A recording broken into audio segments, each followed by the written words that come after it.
আসসালামু আলাইকুম। আমার চ্যানেলে সবাইকে স্বাগতম। আজকে আমি ঘি বানায় দেখাবো। আপনারা দুধের সরটাকে তুলে ফ্রিজে রেখে জমিয়ে আপনারা বাসায় এরকম ঘি বানাতে পারেন। আমি দুধ থেকে সর তুলে রেখেছি ডিপ ফ্রিজে। তো আমি এটাকে প্রথমে মেখে নেব হাত দিয়ে সুন্দর করে, এরকম করে এই সরটাকে মেখে নেব। সুন্দর করে মাখা হয়ে গেলে, তো আমার ঘিটা মাখা হয়ে গেছে সরটা। আমি এখানে চুলায় একটা কড়াই বসাই দিচ্ছি। এখন কড়াইতে আমি এটা দিয়ে দেব।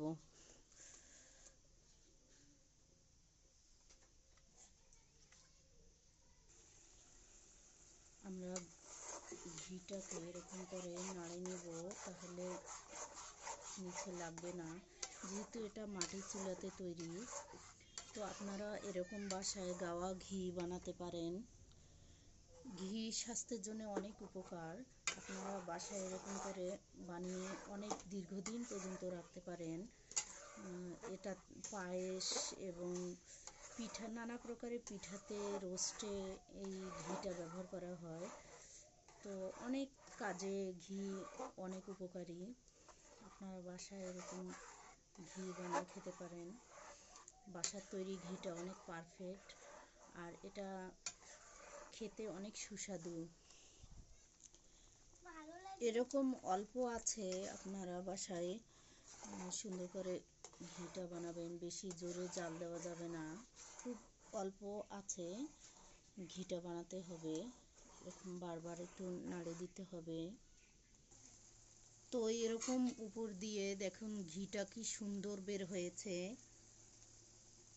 দেখুন, এটা ব্রাউন কালার যতক্ষণ হয়নি ততক্ষণ মনে করেন যে এটা নাড়ে দিতে হবে। এভাবে নাড়ে দিতে হবে। ব্রাউন কালার হলে এটা নামিয়ে ছেঁকে নেব। তো আপনারা যারা আমার চ্যানেলটাকে ভালোবাসেন অবশ্যই লাইক, কমেন্ট, শেয়ার করে দিবেন। এবং আজকের ঘি বানানো রেসিপিটা কেমন হচ্ছে, তো আপনারা অবশ্যই কমেন্টে জানিয়ে দেবেন। তো আমার ঘিটা ব্রাউন কালার হয়েছে, দেখুন কি সুন্দর ঘি বের হয়েছে। আমি এটাকে এখন ছেঁকে নেব। দেখুন আমি ঘিটাকে ছাঁকে নিলাম। এটা কত সুন্দর পারফেক্ট একটা গাওয়া ঘি। তো আপনারা এভাবে বাসায় ঘি বানিয়ে খেতে পারেন। এরকম পারফেক্ট ঘি বাসায় বানিয়ে খাওয়া স্বাস্থ্যসম্মত। তো আজকের মতো এ পর্যন্তই। আল্লাহ হাফেজ।